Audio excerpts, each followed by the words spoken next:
Hello, welcome to this webinar hosted by the Georgian Growth Network. This is number 2 of 2024. I will soon lose count. My name is Dana, for those I haven't personally met yet, and I lead content and editorial in this wonderful community. If you're new here, I'll give you a quick rundown. If you've been here before, do something else for the next 20 seconds because I'm going to give the rundown. The Growth Network is a private community for people who work at companies that are funded by Georgian. And the whole point of this community is for you to be able to access people who also work in software companies and be able to trade notes with folks on the same journey as you, learn from each other, accelerate your business's success, all those good things. And so if you see anyone with like a Georgian email on this call, our jobs are just to support you. It's really a community about you and for you. If you take away one thing about these webinars, it's that they are completely peer driven. So whether someone's requested a topic be covered or somebody like Mark has graciously offered to share what they know, this is truly your program, which also means that if you want something, you have a request, or afterwards you want to raise your hand and share something, you absolutely can. My email is dana@georgian.io. You can reach me there. You can DM me here. Other ways to find us as well. But thank you all for joining. Today's topic. Is it fair to say that design thinking is a little bit misunderstood? That's what we're unpacking today. Mark's going to talk to us about what he thinks design thinking actually is, as well as share some practices and approaches for putting it into action effectively. For those who haven't met Mark yet, Mark Congesta is WorkFusion's VP of Design and UX, and he's also previously spent time at Splunk, AWS, Cisco. He's spent time in advertising. He's spent time in like the physical architecture space, not like the software architecture space, product design, web development. So truly a person with diverse interests and knowledge. You're a Brooklyn boy at heart. Is that fair to say, Mark? Correct. Absolutely. Wonderful, but based in North Carolina currently.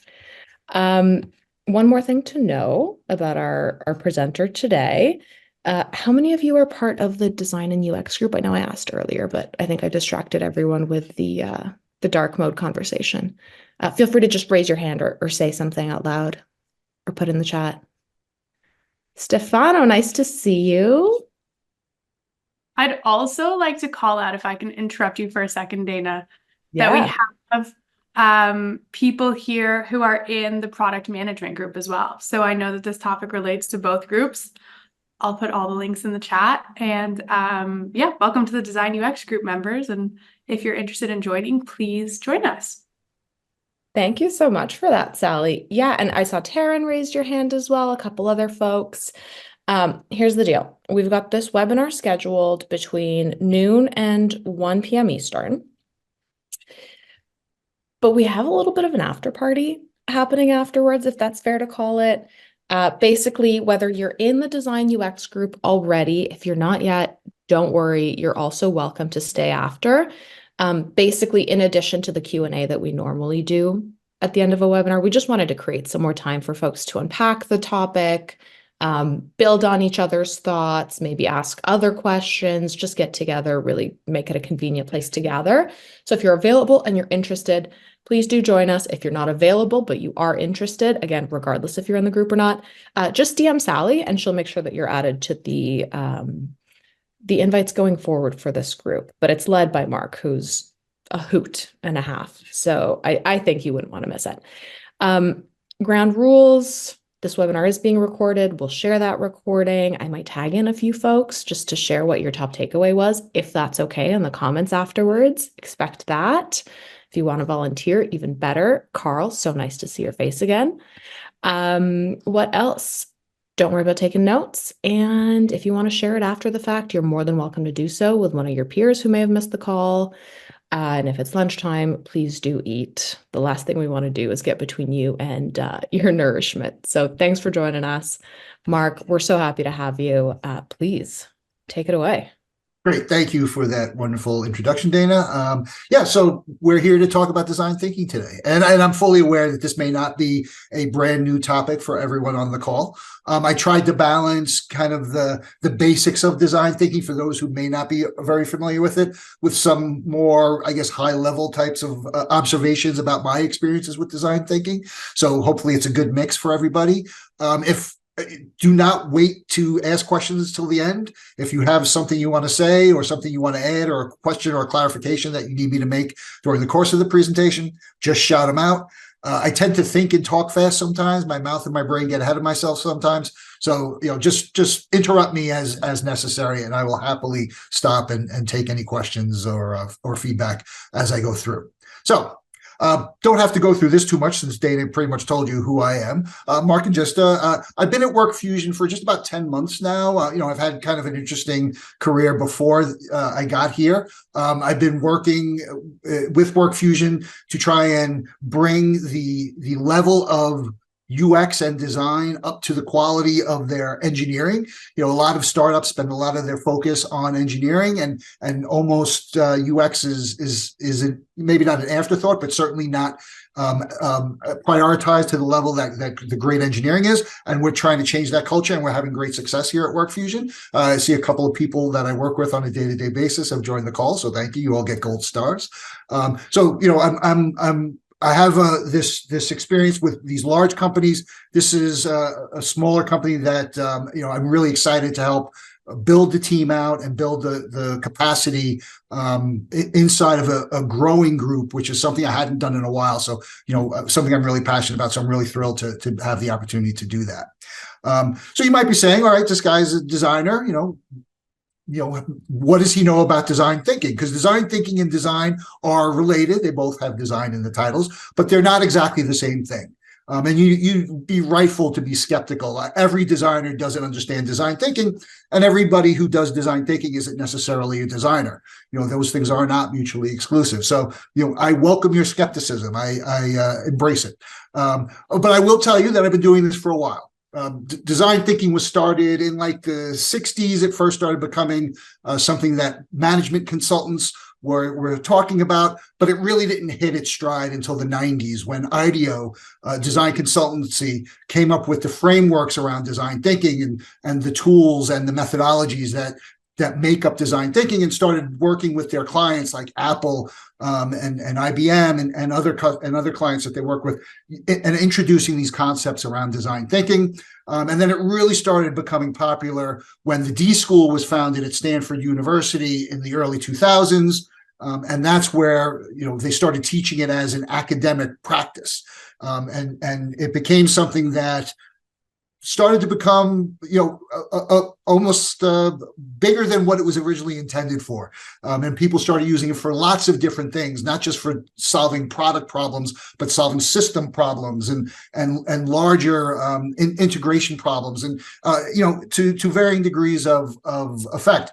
I started getting into it about 10, 12 years ago when I was at Cisco. I actually literally helped write the book on design thinking at Cisco, along with a team of like-minded people in design and product management and engineering and sales. And, the great thing about design thinking is you don't have to be, and I would say almost you should not be a designer to engage in design thinking. Certainly designers can engage in design thinking, but that is not a prerequisite in any way or form. The most effective design thinking exercises that I've ever run and workshops that I've ever run have been as cross-functional as possible, and I'll talk about that later on.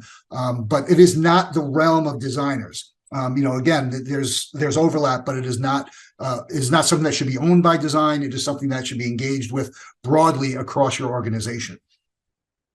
So, design thinking had its moment for a while where everybody was trying to figure out how do I use design thinking in my organization? What problems can we solve?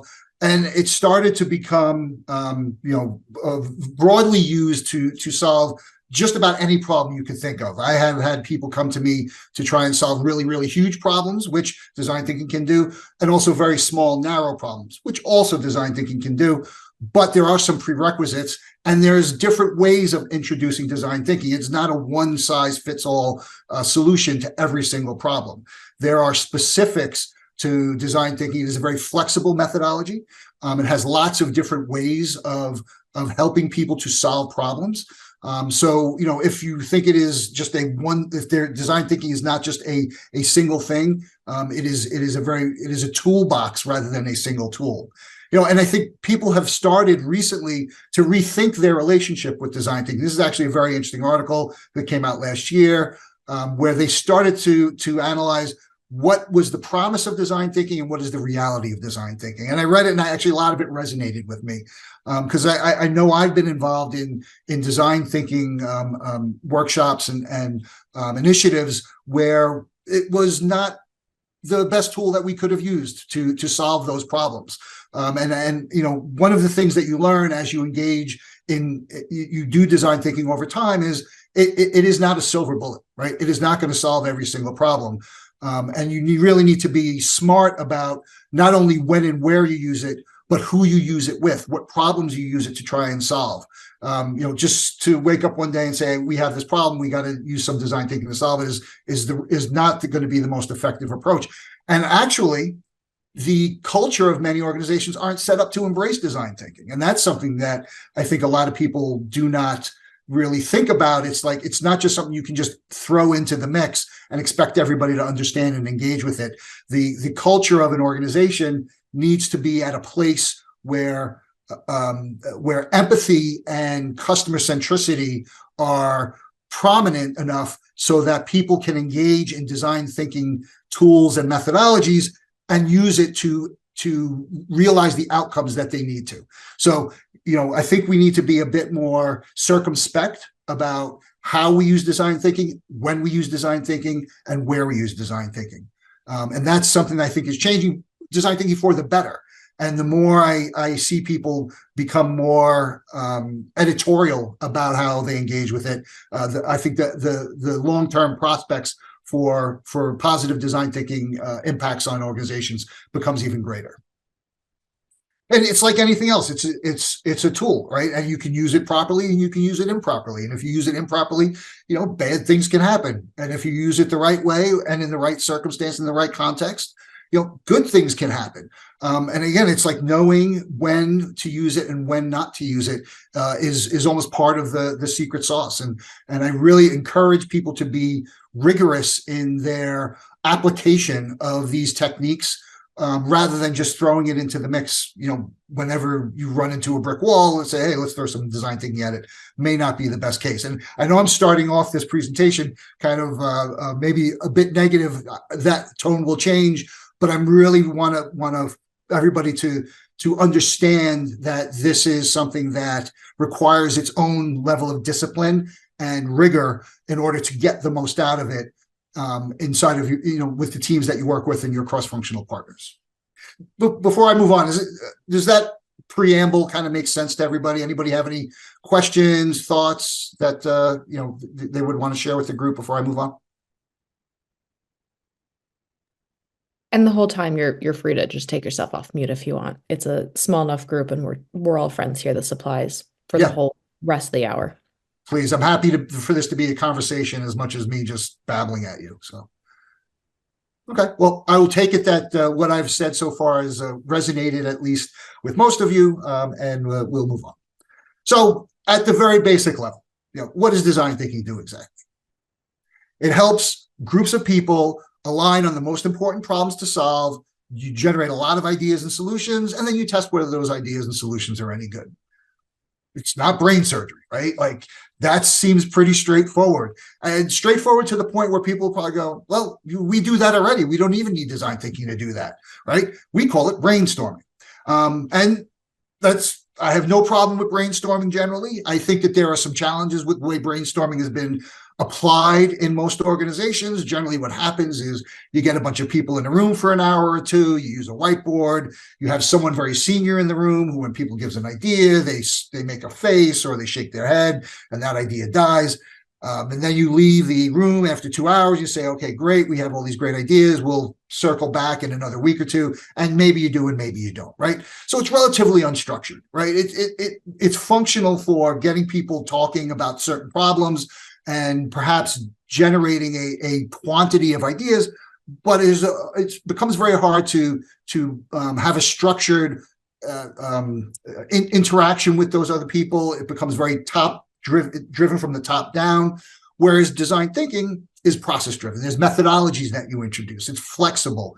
It's about building consensus. In brainstorming, it's almost democratic to a fault, where studies have shown that what you need for really great idea generation is a balance between individual work and group work. So design thinking introduces methods where you work as an individual to generate some ideas, and then you come together as a group and you start to cross-pollinate those ideas and find connections. And statistically, that's the best way to generate high-quality ideas, large numbers of high-quality ideas. So having that flexibility to move in and out from the personal to the group space is really, really important. And one of the most important things, and I'm going to talk about this in detail later, is verifying the results of design thinking, right? It's not just this is what we think, because we are not our customers, right? I'm sure every designer on the call right now is shaking their head. They know that. Unfortunately, sometimes we get into a room with other people on the product team, and they say, "Well, this works for me," or "I spoke to our customer, and this is what our customer told me." And when you engage in design thinking, when you validate those concepts and solutions with customers, with a range of customers, you start to understand that there's a lot that we don't always understand or we take for granted, and we need to build in the empathy that comes inherent in design thinking into a lot of our other engagements, as cross-functionally, as we engage with engineering and product management, sales, and all these other functions in our organizations. And then finally, it's structured and repeatable, right? So I can do this with multiple groups. I can do this over and over again. I can tweak it as needed, right? And when you have that understanding of how design thinking should work to solve different types of problems, it's not just the brainstorming tool. It's the brainstorming tool and a series of other tools. And brainstorming is actually a subset of design thinking. It is used in design thinking, right? It's not mutually exclusive. You don't either do brainstorming or design thinking. You don't just generate a bunch of ideas and leave them on a whiteboard, or not validate them with customers, right? So putting brainstorming into the mix with your other design thinking tools is really, really effective. But again, it's the process. Now, as a designer, and every designer on this call, I'm sure has experienced this, the reason why designers are kind of the mysterious people in the product development process is because we engage in solutioning different, I think, from engineering and product management, right? Where we see a problem and we try to define that problem to the point where we then are comfortable with coming up with solutions. We don't jump immediately into solutioning. So we want to make sure that we really have a really deep understanding of the problem space, of what our customers' expectations are, what their needs are, how they work, with other applications that they might engage with on a day-to-day basis. We have a lot of questions that are specific to designers. What that leads to is, how do we then translate that into outcomes? And if you're engaging in design thinking and only focused on the process and not the outcomes that it leads to, then it's going to start to break down. So the process is incredibly important because it gets you to the outcome that you need to, but you need to be very clear up front. What is the outcome? Not the solution, but what are we trying to achieve? We want to make sure that, we want our customer satisfaction scores to go up 10%. We want, time on task to cut in half. Like, those are the outcomes that you need to understand as you go into it. And then you can be smart about the types of design thinking methods and tools that you introduce to help you achieve those goals, right? So the process is important as it leads to the outcome that you're trying to achieve. And really what we want to do is, at the end of the day, is just start to think about things a little differently, right? Not doing the same things over and over again that have gotten us to where we are. But hey, if we tweak things a little bit, or if we introduce this new way of prototyping our ideas and getting validation from customers, maybe that'll lead to better outcomes. And it's a cycle, right? And you iterate on that cycle as design thinkers, in those design thinking workshops and and initiatives that you're doing internally, you're not going to get it right all the time, and you have to just accept that. And a lot of times that's great, right? Because you kind of close off avenues that would be dead ends quickly, because design thinking is good at really getting you to rapid solutioning without having to wait too long until you validated that idea with customers, or customers see it, and then you're like, oh wow, if we had known that earlier, we wouldn't have wasted all this time. So treating design thinking as a way to rapidly iterate on a process and deliver an outcome sooner is really the magic of it, in my opinion. Anything, questions, comments before I move on? Make sense? Cool. All right. So I'm going to ask a question. You don't have to shout out the answers. When I do these things in person, I do require people to give me an answer, but in this webinar, I won't take up the time. But think about who are the most creative people you know. Right? And generally people say, oh, the designers that I work with, or an artist, or my wife, who makes me rearrange the furniture in our living room every 2 weeks because she has a new idea for how it's going to improve the flow through the room, right? All very creative people. But the fact is, you can actually quantify this, and there's a right answer, believe it or not. And the answer is children. Children are statistically the most creative people that any of us will ever encounter. Why? A range of reasons. But the primary reason is because they are not afraid to make stuff. They are not afraid. They have the confidence in their own creativity that they will engage in iterative development processes. Of course, they don't call it that, but they will do that of their own volition. They will draw something. It doesn't come out the way they like. They will draw it again and again and again. They will build things with blocks. It doesn't come out. It falls apart. They will try it again. I don't know if any of you have ever done this exercise. It's a relatively famous exercise. It's called the spaghetti tower, right? And it's done in a lot of different design thinking workshops. It's a way of team building. And what you do is you break up into teams of about 4 or 5 people. You're given a bunch of strands of spaghetti, some strings, some tape, and you're told whichever team builds the tallest spaghetti structure wins, right? You get about a half hour. Okay. So there's 2 groups that always do incredibly well in this. One of them is engineers and architects, which you would expect and you would actually hope, right? They're really good at building structures. But the other teams that generally outperform all other groups are children. And the reason why is because when they start building their spaghetti tower, if it doesn't work, they're not afraid to start over again, right? They have that confidence that they will eventually find the right answer. Statistically, the worst group, C-suite executives. They're terrible at this. They are horrible for a number of reasons, right? Not that they're not smart. They're obviously very smart people, but it's because they get a solution in their head and they refuse to back away from it. So they force themselves to make that solution work, even when it's obvious that it's going to fail. So if we can adopt that mindset of children, my wife is, I keep bringing my wife up, but my wife is, she has a degree in early childhood education. And she says one of the amazing things is when she was, when she was teaching in schools, she was teaching pre-K and kindergarten. You could ask a room full of children in kindergarten, how many of you here can draw? Every hand in the room would go up, every single hand. You go in first grade, you ask that question, a few less hands.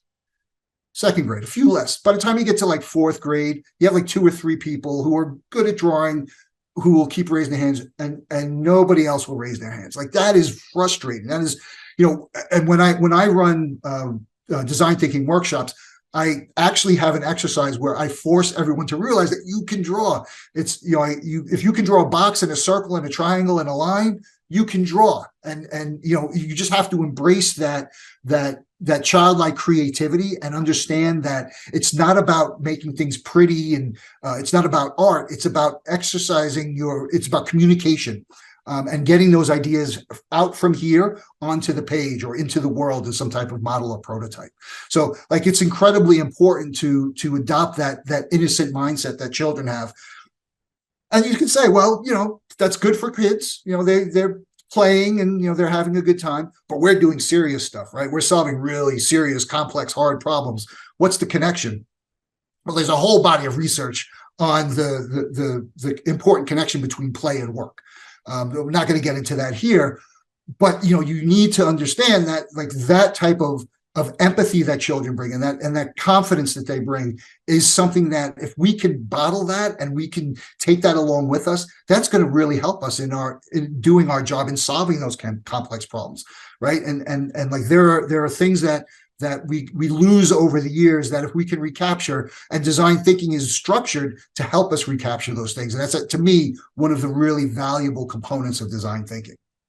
So let me give you a little example. So this is an MRI machine. It's built by GE. The person who was in charge of this in GE Healthcare, his name was Doug Dietz. He ran the industrial design department at GE Healthcare. So they did this. They made this machine, won all types of design awards, right? People loved it, the aesthetics of it, the lines. It's, the technicians who used it found it was easy to use. So, he was thrilled. GE said this was a great success. So he decides he's going to go out to a hospital and he's going to see how it gets used in the real world, right? So he goes into the hospital and he sees they're bringing an 8-year-old girl on a gurney into the MRI machine, and she is hysterical. She's crying her eyes out. She refuses to get into the machine. The parents are there. The nurses are trying to calm the girl down. Eventually, they have to sedate the girl and put her into the machine sedated. His heart is broken. He's like, what have we done? Like, what have we made here?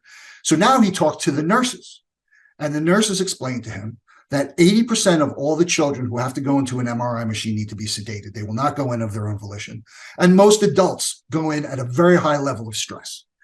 And here he is thinking that he's made this incredible machine that everybody loves, and it solved this problem. And here's what the GE team did. They made a medical device. So what Doug does is he goes back to GE, he calls up IDEO, IDEO comes in, they start engaging in the design thinking process amongst his team, other stakeholders. He starts bringing in nurses, he starts bringing in doctors, he starts bringing in parents, he starts bringing in patients, people that nobody talked to when they first were designing this machine, right? They were so focused on building the housing for the incredible technology that lives inside of this machine that they lost sight of the problem they were trying to solve. And this is what they came up with. This is the same exact machine, except it is housed totally differently.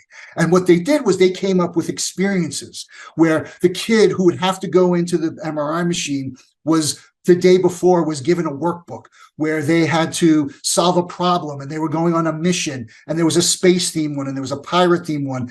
And they found that they went from 80% to 10% of children who needed to be sedated to go into the MRI machine. Still loud, still in this tight little confined space, but they changed the context of what they had built, and it made for better outcomes. And they went from a medical device to a healing device. And all they did was they looked at the problem a little differently, and they started talking to people that they didn't think about talking to before.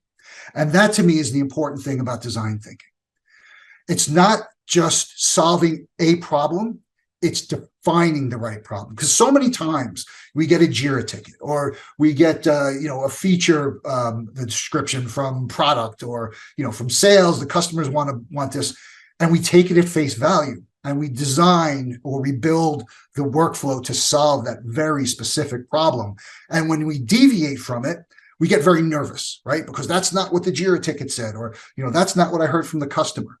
And we get locked in to the very narrow version of what we think our products are supposed to be, based off of the trust that we have in our cross-functional team. And you have to have trust, I get that. But what you also need to understand is that defining the problem correctly is probably the most important thing that we can do as people who build products, and we aren't always really good at it. Steve Jobs says this: if you define the problem correctly, you almost have the solution. I'm sure we've all heard the Albert Einstein quote: if I had an hour to save the world, I would spend 55 minutes defining the problem and 5 minutes on the solution. Making sure that we are aware of what the context of the problem we're trying to solve is incredibly important. And design thinking is explicitly designed to do that. So let's do another example. Again, this would be something that I would do in person with people if I was in a room with them, or if I was running a workshop, live online. Just think about the importance of framing a problem correctly. So if I had to ask you to design a vase, somebody sent you flowers, you stopped at the store on the way home tonight, you picked up some flowers, and you got home, what would that vase look like? Right? You have a picture in your head, you know what that vase would look like. And if we were all together and we were sketching these ideas out, everybody's sketch would be pretty consistent, right? There'd be variations. Some would be taller, some would be fatter, but it would be some type of container that holds water that you could put flowers in. Now, if you reframe that problem and you think about design a way to enjoy flowers, that opens up a whole new world of possibilities, right? It's no longer just about water and flowers in some type of ceramic or glass container, right? There's a million ways that you can enjoy flowers, and there's so much more interesting ways. So framing the problem just a little bit differently gives you more opportunity to be creative, to be empathetic, and to apply different skills and ways of thinking that when you get a very explicit problem statement, you don't have that ability. And I'm going to give you an actual real world example. This was from one of my first design thinking initiatives that I ran myself and my team when I was at Cisco. I was in charge. I was in charge of the user experience team for all of their firewall products. It was about 10 different products. And these are very complex tools. Firewalls are not easy to use. There's a very specific domain knowledge you need to have. Very large companies using these tools. And we knew that the problem was with pretty much managing policy, right? Policy manages, who can see what and who can do what in your network. And sometimes organizations have literally hundreds of thousands of policies, and visualizing that is very, very difficult. So, we talk to salespeople, we talk to account people, we talk to even a few customers. And what the problem statement that we came up with was, we need to normalize layer 3 and layer 7 policy orchestration. Now, I'm not even going to waste your time by explaining to you what layer 3 and layer 7 policies are, because it's the stupidest problem statement that I've ever seen in my entire life. And we spent 2 days trying to solve this problem before we realized that we are a bunch of idiots. Nobody cares about layer 3 and layer 7 problem policy orchestration, even though that's what they told us. So we went back to the drawing board, and we've spent at least a day and a half just trying to define the problem, right? We threw everything out, 2 days of work out, and this is what we came up with.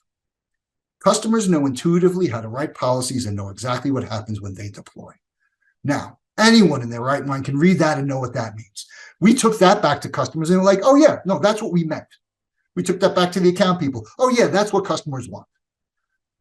So if you spend the right amount of time on solving the way you articulate the problem you're trying to solve, that is half the battle. And design thinking is a good way to do that, because it causes you to be empathetic.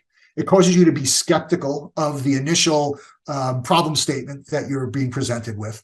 And it forces you to engage cross-functionally and to validate with customers at a deeper level than just saying, hey, does this sound right to you? Right? It forces you to give them options and to take them through a journey with you to get to the right answer. So it was eye-opening for me. And so anytime I engage in any type of design thinking, problem-solving initiative or workshop, we spend the first day, if it's a multi-day, or several hours in the morning, if it's a one day, just defining the problem to a point where everyone agrees, yes, that is the problem we need to solve. Does that make sense? Any questions? Cool. I have one. Sure. Okay. You said you threw out 2 days worth of work in that scenario. Instead, you spent another day and a half, I think it was, reframing the problem. Yep. How do you create for yourself that air cover to be able to spend that much time or set those expectations with your internal customers around that? Yeah, no, and that is actually a great question, Dana. And it wasn't easy, right? Because I had to go back to my boss and say, okay, remember when I told you after 5 days we were going to have the answer to this problem? Well, we're not. And when I showed him what we did and where we were, the light bulb went off for him too. And he was like, you know what? That makes sense. I'm glad you did it, because now we're actually solving the right problem.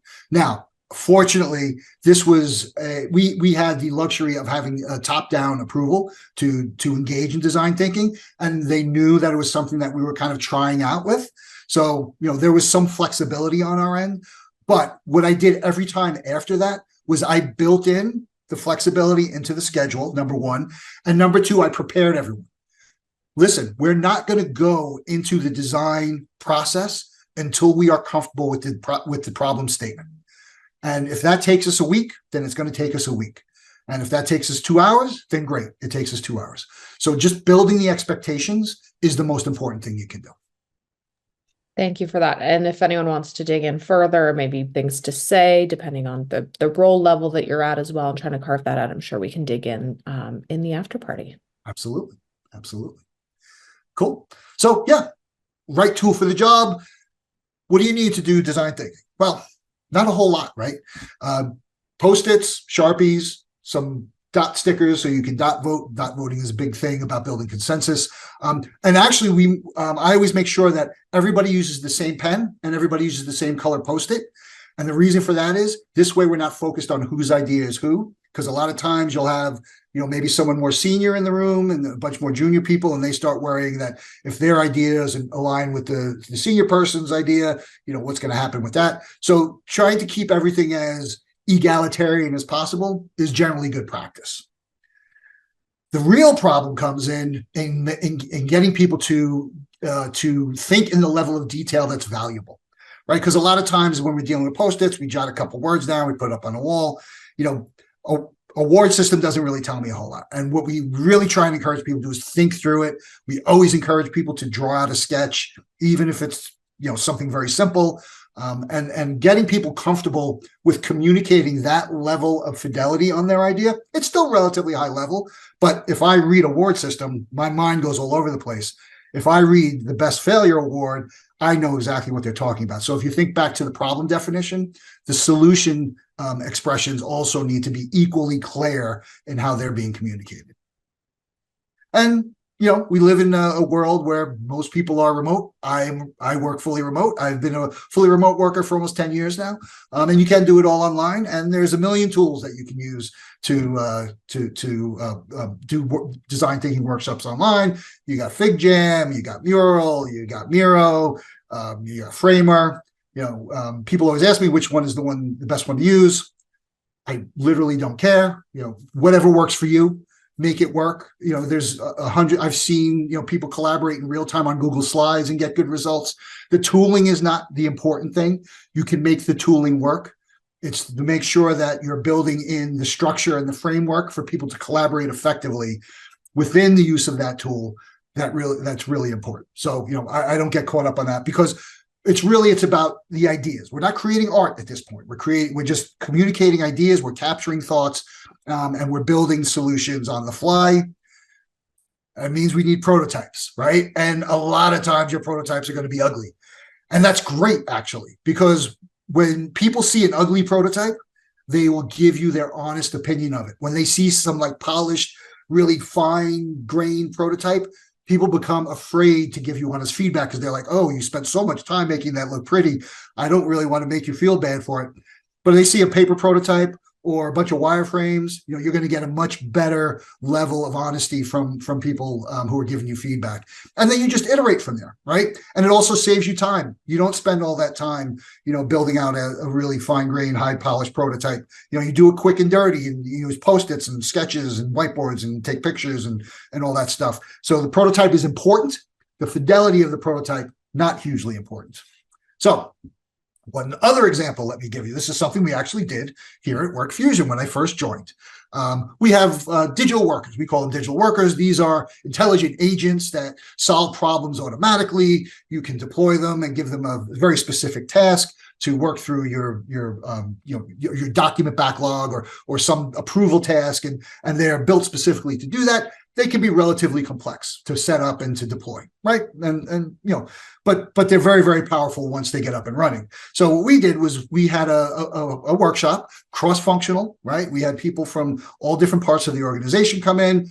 and we laid out, this is what the flow for our digital workers should be like. And we tried to keep it as agnostic as possible about the specific digital workers, because we wanted to build a digital worker framework that could be repeatable over time for all of the digital workers we make. You can see that top line, outcomes. We were focused on what is the outcome that we're trying to solve, right? Then what are those features that support that outcome? What is the current state of the product?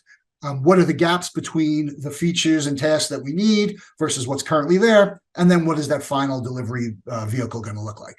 And we came up, we took screenshots, we took designs out of Figma, and we strung them all together. And it wasn't polished, it wasn't consistently rendered, but it gave us an understanding of where, how this flow should work and how you would move through from screen to screen, even if they weren't consistent. It didn't matter. It was about the thought process. It was about the workflows and the achieving those outcomes that we were very clear about in that matrix that I showed you. And then eventually you wind up with something really nice, right? And this is the ultimate goal. This is where you want to wind up, right? You have to deliver product. But if we just jumped right into this, we would have lost all of that rich discussion and analysis and flexibility and iterative richness that we were able to do by engaging in a design thinking process, rather than just jumping into a design process, right? It gave us a little bit more wiggle room in terms of solving problems and defining problems and communicating outcomes and getting all the feedback from all the cross-functional people that we needed to. And I talked about this a little bit earlier. You have to validate these concepts with customers, and sometimes it's a double-edged sword, right? You either don't talk to any customers, right? Trust me, I'm the account person. I know exactly what customers want, or you get paralyzed by, do we have enough feedback? Have we talked to enough customers? And the fact is, you talk to 5 to 8 customers, they'll give you'll find 80% of the problems in any prototype, right? So you don't need to this is not like, if you have user researchers on staff, God bless you, love user researchers. We're not talking about user research. We're talking about validation. There's a bit of a difference. Now, your user researchers can run those validation sessions, but so can your designers. So can your product managers. Anyone can. Really, what you're just trying to do is you're just trying to understand how suitable is this solution for the problem that we described. And it can be this simple. You have a couple of questions, very high level of detail, right? We're not did the label on that button make sense to that person, right? So here's 5 questions. You ask 5 customers. You see, some of them, it was clear to these customers. So that first question, most customers were able to do it. But then you look into the 4th question, did the troubleshooting workflow resolve the open issues? Oh, I guess not. We need to go back to the drawing board on that. And this really helps you kind of focus in on the places where you need to apply some more thinking or some additional design iterations. And then if you look at the individual customers, you could see, all right, customer 5 actually gets this pretty good. Customer 1 seemed to struggle a bit with this. What was the user persona for customer 1? Let's think more about that user persona and what the needs for that user persona are. So it's both, going across and going vertically. And that really helps you to then fine tune your designs. And that's where the iteration happens, in those gaps where you're not really hitting the mark. And what you'll find is there's a range of outcomes that you're going to have. An efficient failure where you totally miss the mark and, nobody knows what you're doing. And it's great. You've closed off a whole bunch of avenues of exploration, and now you can go back to the drawing board. What you just saw was probably be categorized as a flawed success. Something's good, something's not so good. And then every once in a while, you're just lucky and you get an epic win, right? And you solve the problem, and now you can move right into the design and the implementation phase. But all of these are going to happen to you if you do design thinking internally, and there's nothing wrong with any of them. They're all valuable in their own way. And you just got to get used to the fact that not everything is going to be an epic win. So, got a couple minutes left. I'm quickly going to go through one last thing. And this is very important because I want to make a distinction about something, right? I love design sprints. And I think a lot of times design sprints get conflated with design thinking. Design sprint is another tool in the design thinking toolbox. It's a power tool. But it's really, when used properly, can be incredibly powerful. But jumping into a design sprint, and I'll explain exactly what I mean by that right away, without laying the foundation of design thinking inside of your organization, will be incredibly hard to manage. because you haven't practiced those muscles. And, if you haven't built the foundation on which design thinking can sit, then trying to run on it is going to be really, really tricky. And for those of you who don't know, design sprints came out of Google. They developed this methodology. It takes place over 5 consecutive days. You come in on a Monday, you leave on a Friday, and you go through every day is a different stage of the design thinking process, winding up on day 5 where you validate a prototype that you built on day 4 with a bunch of customers, right? So it's a very rough prototype. It's almost never any type of polish to it. It's paper, hand drawing, that type of stuff. I've done dozens of these. I've moderated even more dozens of these, and almost invariably, when the conditions are right, the outcomes are incredibly powerful. But again, it is not something that can be easily done in every single company. I have yet to do one inside of WorkFusion just because I don't think we're there yet. But I look forward to doing one soon. So just very quickly, what does this entail, right? What a design sprint does is it allows you to learn quickly while reducing risk, right? Because it's that 1 week. So, if we can carve out 1 week before we engage in the development of this feature or this workflow, great. And you validate it early. Are we right or are we wrong? Yes, we're right. Let's move on. We're wrong. We need to go back to the drawing board. It's very useful when stakes are high. Like we're betting the farm on this. We can't get this wrong. So, if you can compress that development time frame inside of a design sprint, you reduce the risk of down the road, a month or two saying, wow, we messed up. We should have thought of these things. So you can kind of solve those and answer those initial questions right up front. And it's also good when you just get stuck, when you can't build consensus amongst the cross-functional team. Puppy's fine. Don't worry about it. But it's like if you are stuck and you can't, and nobody's on the same page, running a design sprint is really an effective way of getting everybody to agree on at least what the core problems are that you need to solve. Who should be involved? I talked earlier about cross-functional. I invite salespeople, documentation people, account people, support. There's literally no function internally that I would exclude. You're in danger if you keep it only to designers and product managers and a couple of engineers. You need those outside perspectives. You need people who engage with customers. Invite marketing. I highly recommend. You'll get some really unique insights from them, right? And just the more diversity of opinion that you can get, great. But also diversity of the personality of the physical makeup of the people in the room is incredibly important. If you're in a room with a bunch of white guys, you're not going to get the best response. I'm not just talking about gender and stuff, and nationalities, and also the level of experience. Like I always insist that we have to have a couple of people. If there's an intern on staff, bring the intern. You need some entry level people. And again, it's about getting fresh perspectives, people who aren't kind of baked into the way things are done around here. Some people who can think outside the box, and you need to be very, very proactive about empowering them to be equal participants. But you really want, the more diverse your group is, the better the outcome is going to be. And diversity, I use that as a broad term. There is one person that is always need to be accounted for, and that is the head person in charge.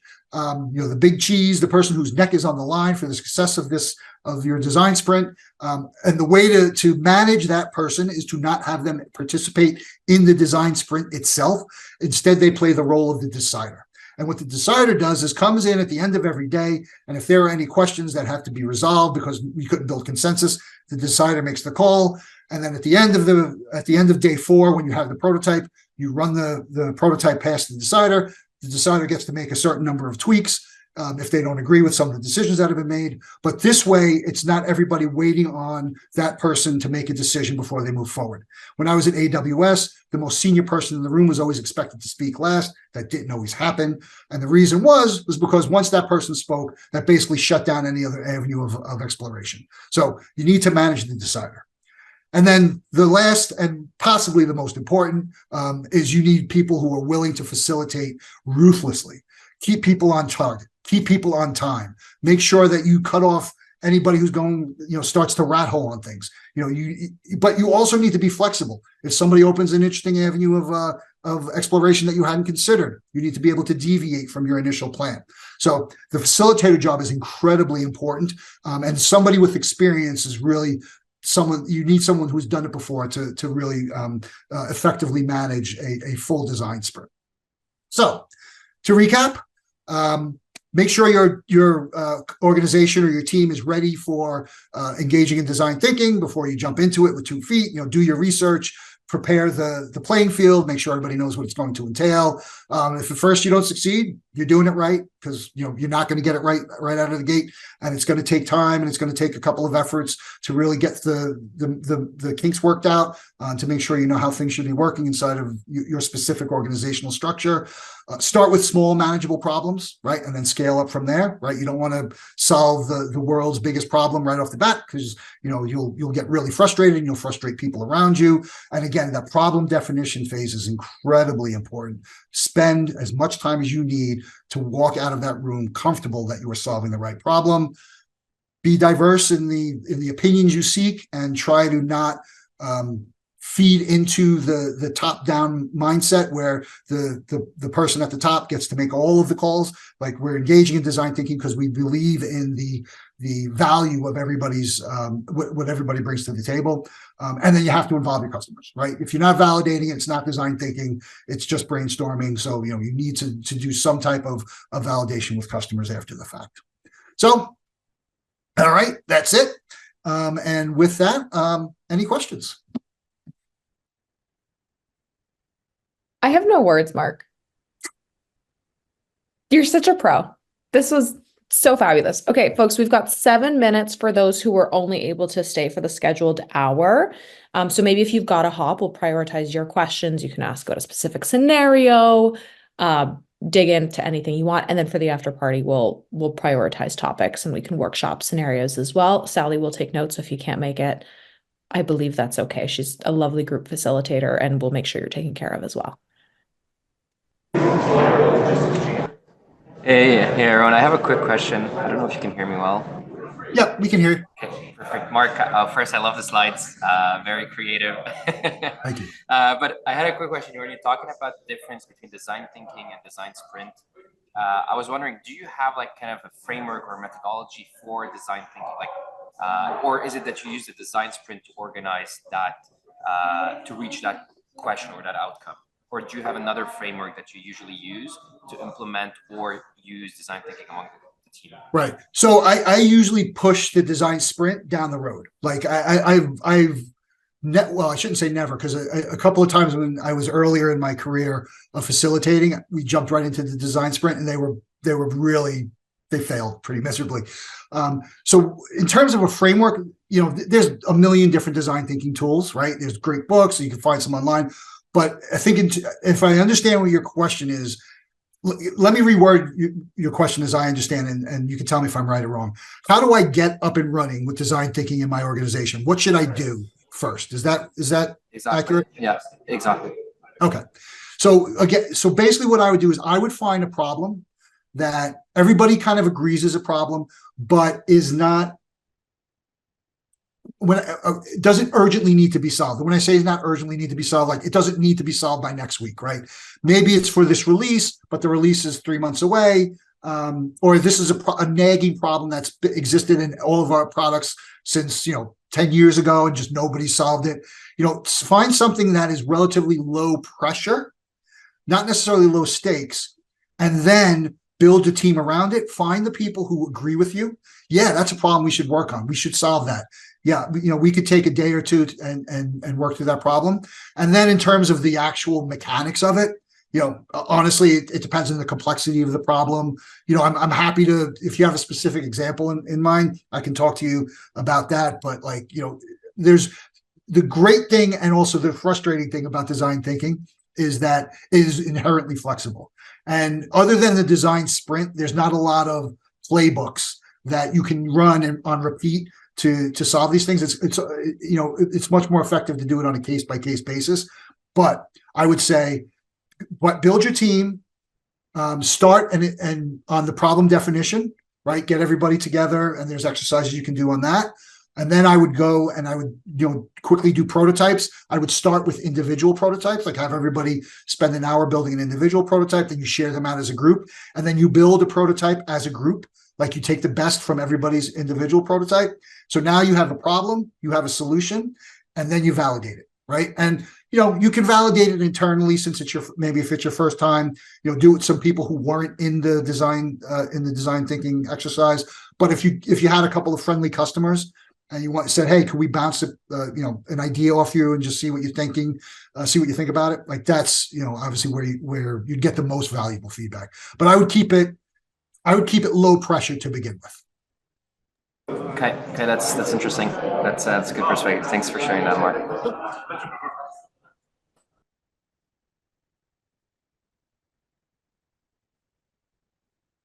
And just to follow up, I'll jump to the last slide. Here's my email address. Like, feel free to ping me with questions. Like I said, I've been doing this for a while. I'm also happy to be a facilitator. Like, if you want to run a design thinking exercise internally, sometimes it's nice to have someone from outside of your organization who nobody can really get mad at, or if they get mad at them, they can't do anything to them. So I'm happy to come in for a couple hours and help you facilitate a workshop or some type of exercise with a wider group. So yeah, just let me know. I'm happy to share my experiences as best I can. That is so incredibly generous of you, Mark, and hopefully you will regret offering, because I'm assuming people will take you up on that. This is truly the beauty of community. We've got some lovely comments in the chat. Thank you, Name Twin Mark, Errol, Michaela as well. If there's no other questions, we could probably let you guys go 2 minutes early and start. If you're staying for the after party, it's on the same Zoom, but maybe a 2-minute break would be good for folks. Sure. And we'll help guide that discussion along. Thank you so much for joining us, everyone. Thanks, everyone. Appreciate your time.